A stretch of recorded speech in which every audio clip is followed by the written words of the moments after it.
Hello everyone, how are you? I hope you are all well and you must have seen my previous videos also और उन videos में मैंने ये आपसे कहा था कि now onwards I am going to take some important topics क्योंकि exams आपके बहुत करीब हैं तो now I am going to take some important topics उनको मैं explain करूँगी और different chapters के question आंसर्स को एक्सप्लेन करेंगे। तो आज का जो मेरा टॉपिक है उसमें मैंने 5 क्वेश्चंस लिए हैं, उनके answer today I am going to explain. ये है chapter life processes, class 10th bio का ये चैप्टर है। तो 5 क्वेश्चंस आज मैं इसके एक्सप्लेन करूँगी लाइफ प्रोसेसेस के। You must have done this chapter in your schools also और मैंने भी पिछले आप मेरे वीडियोस देखोगे तो उसमें मैंने इस चैप्टर को एक्सप्लेन किया हुआ है। तो आज मैं आपको वही रिवीजन उसका रिवाइज करा रही हूँ 5 इम्पॉर्टेंट क्वेश्चंस एक्सप्लेन करके। तो फर्स्ट क्वेश्चन क्या है कि why do the walls of trachea not collapse when there is less air in it. तो ट्रैकिया में एयर पास होती है, it is a muscular duct है, ये हमारे नेक पे जाती है अंदर और लंग्स पे जाके खुलती है like this is the trachea, right. और ट्रैकिया डिवाइड हो जाता है ऐसे, ट्रैकियोल्स बनते हैं इसके और इसके साथ आपके ये लंग्स अटैच्ड होते हैं, दीज आर द लंग्स, ठीक है। तो ये जो ट्रैकिया है आपसे क्वेश्चन में पूछा है कि ये जब इसमें एयर कम होती है when there is less air in it then ये कोलैप्स क्यों नहीं होता, श्रिंक क्यों नहीं हो जाता है। तो ये इसलिए नहीं होता, इसका जो क्लियर कट आंसर है वो ये है कि trachea has some cartilaginous rings on it. ये इस तरह से इसमें कार्टिलेज के बने हुए, कार्टिलेज बहुत ही फ्लेक्सिबल सॉफ्ट बोन्स है, बहुत ही सॉफ्ट है, फ्लेक्सिबल है। तो ये जो इसमें रिंग्स बनी हुई है कार्टिलेज की बनी हुई है, these are known as cartilage rings. Because of the presence of these cartilaginous rings, it does not collapse और easily इसमें से एयर पास हो जाती है और वो एयर जाती है लंग्स में, right. So this is the answer. Again I will repeat, why do the walls of trachea not collapse when there is less air in it? Answer इसका सिंपल स्ट्रेट फॉरवर्ड आंसर ये है कि trachea muscular duct है और when there is less air in it it does not collapse because of the presence of this cartilaginous rings.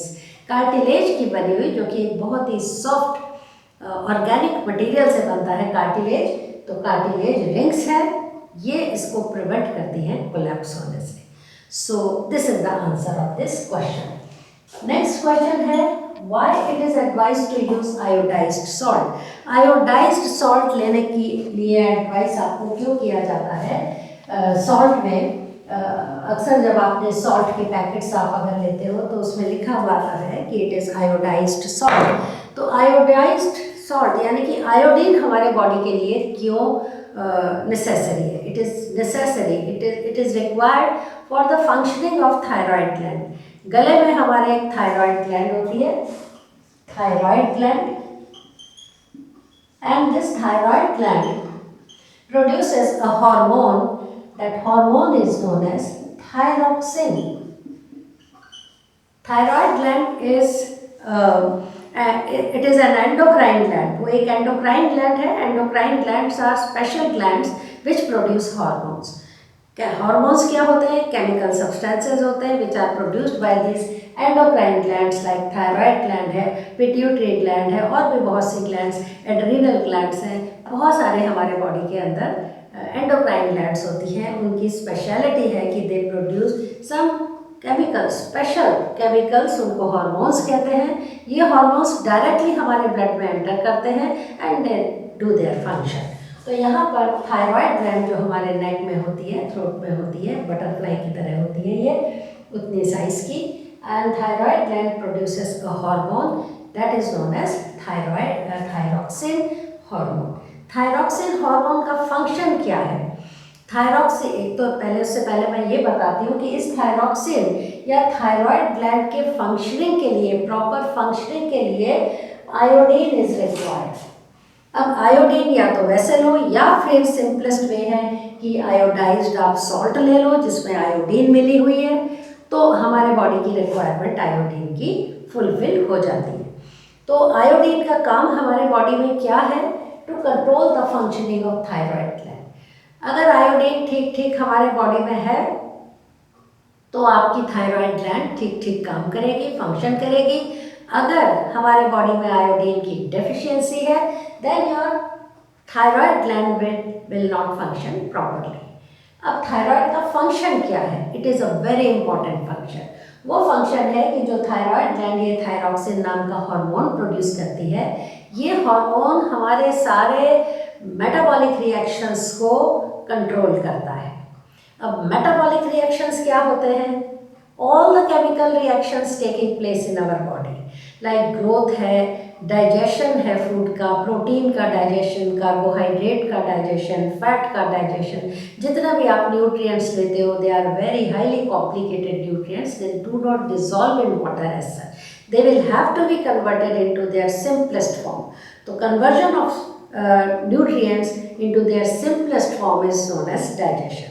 और वो digestion एक chemical process है, रेस्पिरेशन एक केमिकल प्रोसेस है, हमारी ग्रोथ जो बॉडी की होती है, नए नए सेल्स बनते हैं, वो भी हमारे केमिकल प्रोसेसेस हैं बॉडी के अंदर होने वाले। तो all the chemical processes taking place in our body collectively it is known as metabolism. सबको केमिकल मेटाबॉलिज्म, जितने भी all the chemical reactions taking place in our body collectively उनको हम मेटाबॉलिज्म कहते हैं। तो अब आ जाइए, come to the point. Thyroid gland जो थायरॉक्सिन नाम का हार्मोन प्रोड्यूस करती है, that hormone controls your metabolism. अगर थायरॉक्सिन ठीक ठीक प्रोड्यूस हो रहा है बॉडी में तो आपका मेटाबॉलिज्म ठीक होगा, आपकी ग्रोथ ठीक होगी, आपका डाइजेशन ठीक होगा और everything will be all right in the body. लेकिन अगर आयोडीन की डेफिशिएंसी है तो आयोडीन जो है वो कंट्रोल करता है थायराइड की फंक्शनिंग पे। अगर आयोडीन की डेफिशिएंसी है बॉडी में तो फिर हमारी थायराइड ग्लैंड ठीक ठीक क्वांटिटी में थायरॉक्सिन को प्रोड्यूस नहीं करेगी, और थायरॉक्सिन जब हमारे बॉडी में कम हो जाएगा तो मेटाबॉलिज्म हमारा उसमें मेल फंक्शनिंग हो जाएगी, मेटाबॉलिज्म हमारा डिस्टर्ब हो जाएगा। और जब हमारे बॉडी में, तो इसलिए यहाँ पे क्लियर कर दूँ, this is the reason that iodise salt या iodine is necessary for your body. तो वैसे आप वैसे भी आयोडीन ले सकते हो, लेकिन बेस्ट वे है आयोडाइज सॉल्ट लो, उसमें आपको इनफ क्वांटिटी में आयोडीन मिल जाएगा।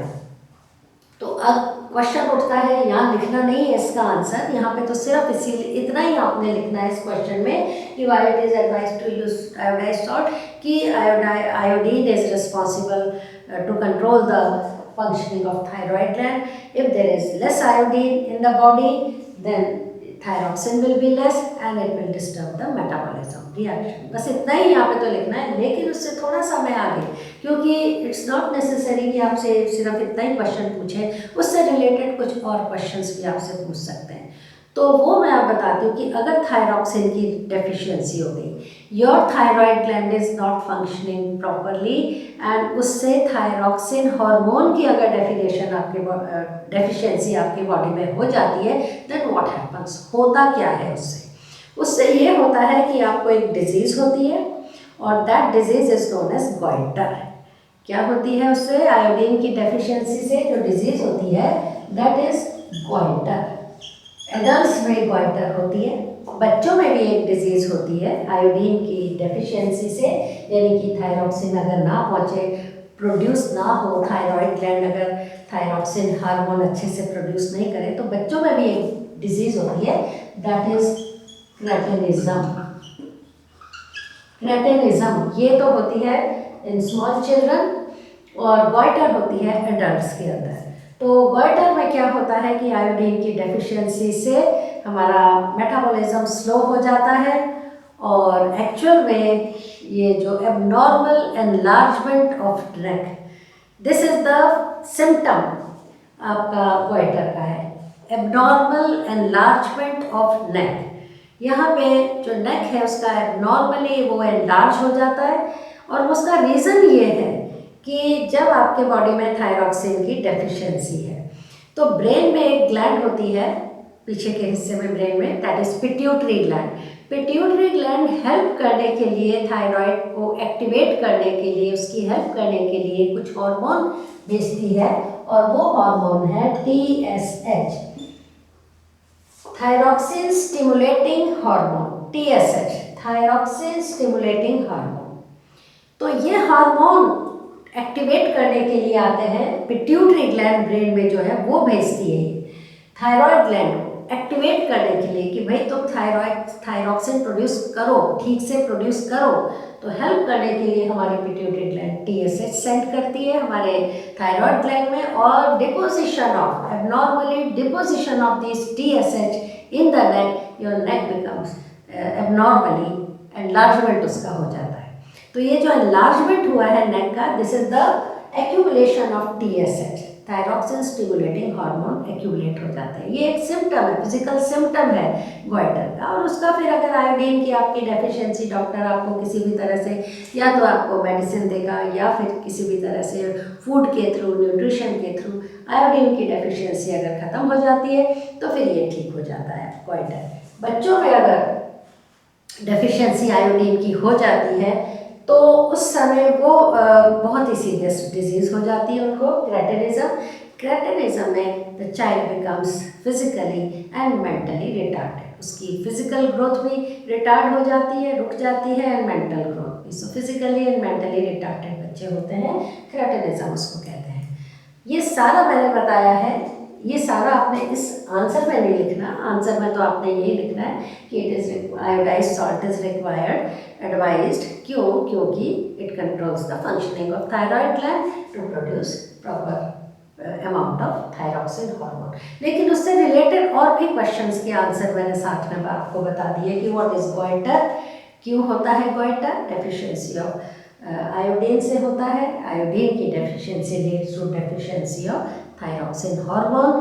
गॉइटर एडल्ट्स में है, मेटाबॉलिज्म स्लो हो जाता है बॉडी का, ग्रोथ स्लो हो गई, डाइजेशन स्लो हो गया, सारी चीज़ें स्लो हो जाती हैं और बॉडी में जो भी रिएक्शंस हो रहे हैं वो सब स्लो हो जाते हैं और वेट बढ़ जाता है इससे, और आपका जो आपके ग्रोथ रुक जाती है, वेट ज़्यादा हो जाता है, and person become lethargic also. और इसका फिर अगर इसकी डेफिशिएंसी पूरी हो जाए तो ठीक हो जाता है। तो ये है बच्चों में क्रेटिनिज्म होता है। तो ये इससे रिलेटेड घुमा फिरा के any type of question you should be able to answer it. वो मैंने आपको छोटे छोटे टिप्स इसके साथ और दे दिए। नेक्स्ट क्वेश्चन है, how are oxygen and carbon dioxide transported in human being. Human being में ऑक्सीजन और कार्बन डाइऑक्साइड का ट्रांसपोर्टेशन कैसे होता है, तो उसमें दोनों का अलग अलग आपको बताना है। पहले ऑक्सीजन का मैं बताती हूँ कि how oxygen is transported in human being, जो कैसे ट्रांसपोर्ट होता है ऑक्सीजन का, और फिर मैं बताती हूँ कार्बन डाइऑक्साइड का कैसे होता है। तो ऑक्सीजन का हमारे ब्लड से रिलेटेड है। ब्लड में you know that red blood cells हैं, and red blood cells they have red pigments in them. Red pigment होते हैं, that is known as haemoglobin. ठीक है, haemoglobin. This hemoglobin is a red pigment, and this hemoglobin it is ये जो आपके red blood cells हैं blood में, उनमें they are made up of actually haemoglobin. Iron से ये बनते हैं, रेडिश कलर के होते हैं, और because of the presence of haemoglobin only your blood is red in colour. तो हीमोग्लोबिन में क्या कैरेक्टरिस्टिक प्रॉपर्टी होती है कि it has great affinity towards oxygen. Whenever hemoglobin comes in contact with oxygen, immediately start reacting with oxygen and forms oxyhemoglobin. Oxyhemoglobin. तो haemoglobin has great, बहुत ज़्यादा उसका ऑक्सीजन के लिए अट्रैक्शन होता है। तो जब भी हीमोग्लोबिन कांटेक्ट में आता है ऑक्सीजन के, जैसे कि लंग्स में ब्लड जाता है, ब्लड कैपिलरीज होती हैं, उनके थ्रू ऑक्सीजन अंदर ब्लड में क्यों आ जाती है, क्योंकि haemoglobin is there in the blood and haemoglobin attracts the oxygen. It has a great affinity towards oxygen और एक कंपाउंड बनाता है ऑक्सी हीमोग्लोबिन। ब्लड पूरे बॉडी में सर्कुलेट होता है along with the oxy haemoglobin और it supplies each this oxygen to each and every cell.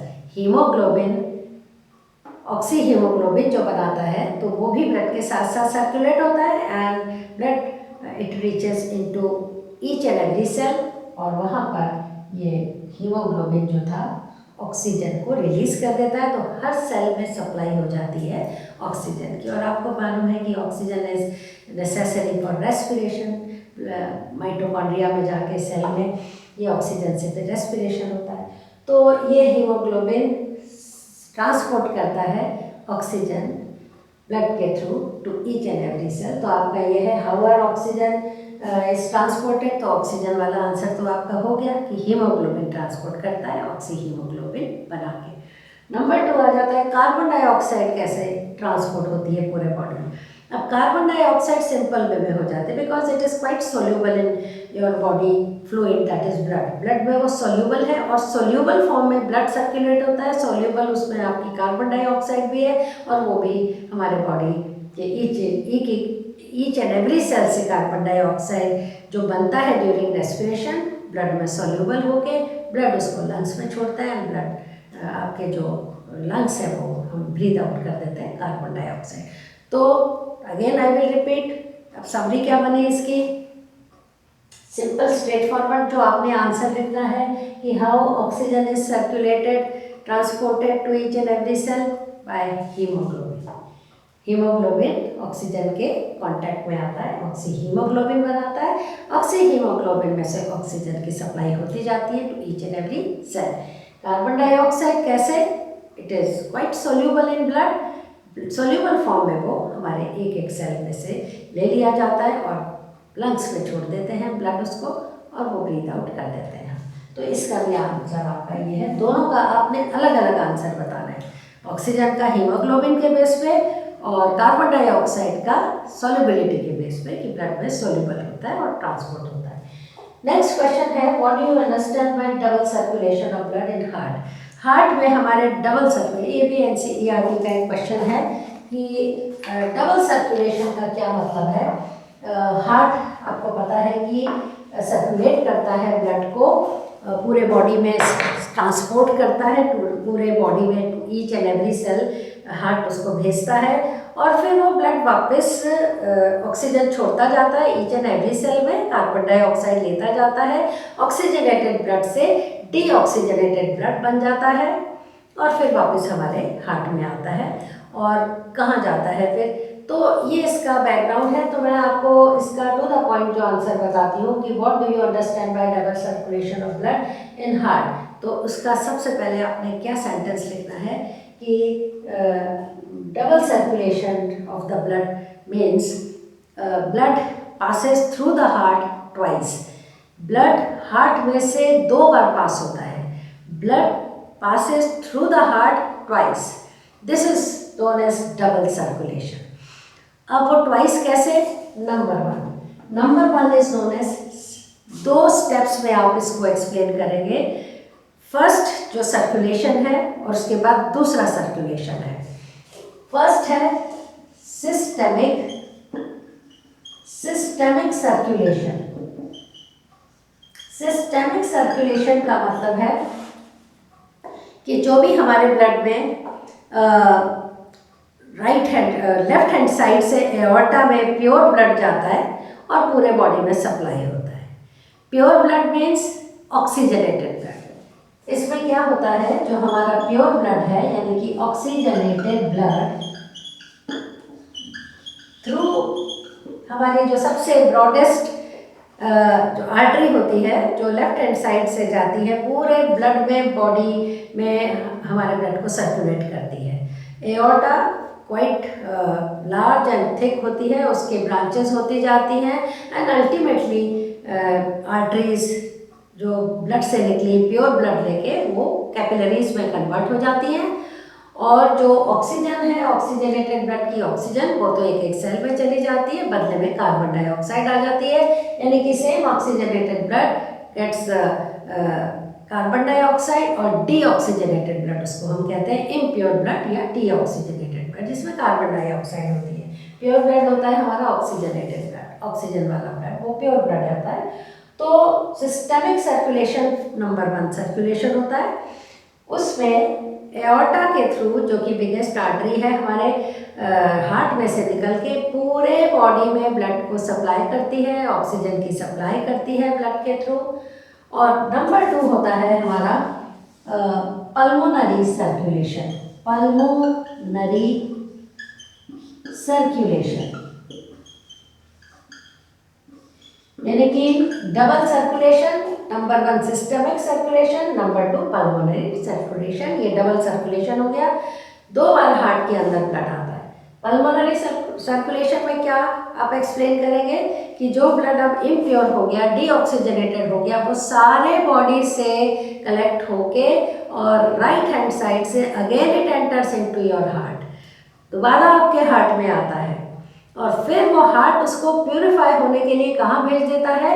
Lungs में। Pulmonary word is related with lungs, lungs में भेज देता है और वहाँ से सेम ब्लड प्यूरिफाइड होता है, डीऑक्सीजनेटेड कार्बन डाइऑक्साइड लंग्स में छोड़ देता है, ऑक्सीजन ले लेता है, गेट्स प्यूरिफाइड, ऑक्सीजनेटेड बन जाता है, फिर लेफ्ट हैंड साइड पे आके पूरे बॉडी में सर्कुलेट होता है। तो पूरे बॉडी में सर्कुलेशन जो ऑक्सीजनेटेड ब्लड का है, दैट इज सिस्टेमिक सर्कुलेशन। एक बार ब्लड आया, एओर्टा में गया, पूरे बॉडी में सर्कुलेट हो गया, ऑक्सीजन दे दी, कार्बन डाइऑक्साइड ले ली, फिर दोबारा आया ब्लड और लेफ्ट राइट हैंड साइड से ऑरिकल में आया, वेंट्रिकल में गया, वहाँ से उसको लंग्स में भेज दिया जाता है कि जाओ भाई तुम लंग्स में जाओ, वहाँ पे अपनी कार्बन डाइऑक्साइड छोड़ दो और ऑक्सीजन ले लो, वापस आ जाओ, फिर आ गया लेफ्ट हैंड साइड से। तो इस तरह से twice blood enters into heart, this is known as blood circulation. तो आपने अब इसकी समरी बना के सिर्फ 2 पॉइंट्स में आंसर लिखना है, दैट इज हार्ट में जो blood passes through the heart twice, number 1 systemic circulation, in this process aorta के through the pure blood, oxygenated blood circulated throughout the body. Number 2 pulmonary circulation, impure blood right hand side से आता है and it goes to lungs to get purified और वापस फिर वो left hand side. तो ये साइकिल चलता रहता, तो एक साइकिल में 2 बार ब्लड हमारे हार्ट के अंदर आता है। पहले आता है पूरे बॉडी में सप्लाई होने के लिए और फिर इम्प्योर होके फिर दोबारा आता है हार्ट में टू गेट प्योरीफाइड, लंग्स में जाता है। तो twice blood passes through the heart, एक साइकिल पूरा कंप्लीट होता है, एक बार आया फिर गया, फिर दोबारा आया, फिर लंग्स में गया। सो ये ट्वाइस जो इसका सर्कुलेशन हार्ट के थ्रू होता है, दिस इज डबल सर्कुलेशन और एक साइकिल ये पूरा इस तरह से होता है। तो अब आप इसका जैसे भी आपसे आंसर पूछा है, आपको मैंने थोड़ा एलेबोरेट करके बता दिया, तो आप जैसे मर्जी इसका आंसर दे सकते हैं। नेक्स्ट है why double circulation of blood in heart is necessary in human being. अब डबल सर्कुलेशन तो होता है पर इसकी ज़रूरत क्या है, व्हाई इट इज़ नेसेसरी। तो ब्लड हमारे ह्यूमन बॉडी में या जितने भी और हाईली ऑर्गेनाइज्ड एंड जो आपके जितने भी वेल डेवलप्ड ऑर्गेनिजम्स हैं, आपके फ्रॉग हैं, बर्ड्स हैं और क्या बोलते हैं आपके हायर ऑर्गेनिज्म जितने भी मैमल्स हैं, उसमें डबल सर्कुलेशन होता है। तो इसका नेसेसिटी क्या है? सिंपल बात कि higher organisms their body is large, they require more energy, तो उसके लिए oxygenated and deoxygenated blood separate होने चाहिए। ये डबल सर्कुलेशन से क्या फ़ायदा होता है कि ऑक्सीजनेटेड ब्लड अलग रहता है, उसका पाथ ही अलग होता है, एंड डीऑक्सीजनेटेड ब्लड जिसमें कार्बन डाइऑक्साइड होती है, इम्प्योर ब्लड है, तो उसका पाथ ही अलग है, पैसेज ही अलग है। So double circulation is advantageous because it separates the oxygenated and deoxygenated blood. उससे क्या होगा कि आपके बॉडी को प्रॉपर अमाउंट में ऑक्सीजन मिलेगी, प्रॉपर अमाउंट में कार्बन डाइऑक्साइड रिलीज होगी, बॉडी से बाहर जाएगी, both the blood will be separated because we need more energy, our body need more energy, उसके लिए ऑक्सीजन जरूरी है। अगर ब्लड मिक्स है, pure and impure blood mix है तो उससे इतनी ऑक्सीजन बॉडी को नहीं मिलेगी जिससे आपकी रिक्वायरमेंट पूरी हो जाए. So our body requires more oxygen to get more energy, इसलिए ऑक्सीजनेटेड एंड डीऑक्सीजनेटेड ब्लड का सेपरेट होना जरूरी है. This is the answer of this question. अब मैंने ये वैसे तो 5 क्वेश्चंस के आंसर बताए हैं, लेकिन इससे रिलेटेड छोटे छोटे और मैंने बहुत से पॉइंट्स आपको इसमें एक्सप्लेन किए हैं. अगर आप 2-3 बार भी ये मेरा वीडियो आप सुन लेंगे ध्यान से तो आपको और इससे रिलेटेड कई क्वेश्चंस के आंसर भी इसमें मिल जाएंगे. Like what is goitre, what is cretinism, और इससे रिलेटेड डीऑक्सीजनेटेड ब्लड क्या है, ऑक्सीजनेटेड ब्लड क्या है, what is haemoglobin, what is the characteristic property of haemoglobin that it has a great affinity towards oxygen. मतलब कि इट्स नॉट नेसेसरी कि ये 5 क्वेश्चन ही मैं आपको टू द पॉइंट बता देती, लेकिन उससे रिलेटेड मैंने छोटे छोटे और बहुत से इम्पॉर्टेंट आपको इसमें टॉपिक्स बताए हैं which help you in your examination. So आज का मेरा वीडियो मैं यहीं ख़त्म करती हूँ और नेक्स्ट वीडियोस में आप इसी तरह से या तो कुछ क्वेश्चंस में एक्सप्लेन करूँगी इम्पॉर्टेंट टॉपिक्स चैप्टर्स के, और कुछ मैं इम्पॉर्टेंट टॉपिक्स एक्सप्लेन करूँगी. मे बी केमिस्ट्री का हो या फिज़िक्स का हो या बायो का हो, और कुछ उनसे रिलेटेड बहुत ही इम्पॉर्टेंट जो आम ही पूछे जाते हैं, नॉर्मली पूछते हैं एग्जामिनेशन में, तो वो मैं आपको एक्सप्लेन करके बताऊंगी. सो आप मेरे वीडियो देखते रहो, और अगर फिर भी आपको कोई डाउट है, आपको कुछ समझ में नहीं आया है, तो आप या कुछ और आप टॉपिक स्पेशल टॉपिक पूछना चाहते हो मुझसे कि मैम ये हमें टॉपिक समझा दो, मेटलर्जी से रिलेटेड है या फिज़िक्स में लाइट से रिलेटेड है या इलेक्ट्रिसिटी से रिलेटेड है, तो वो आप विदाउट एनी हेसिटेशन मेरे कमेंट सेक्शन में पूछ सकते हो, तो मैं उसी का वीडियो बना के आपको एक्सप्लेन कर दूँगी. So this is all about today. Thank you so much for watching my video, और wait for my next video. Okay, thank you so much.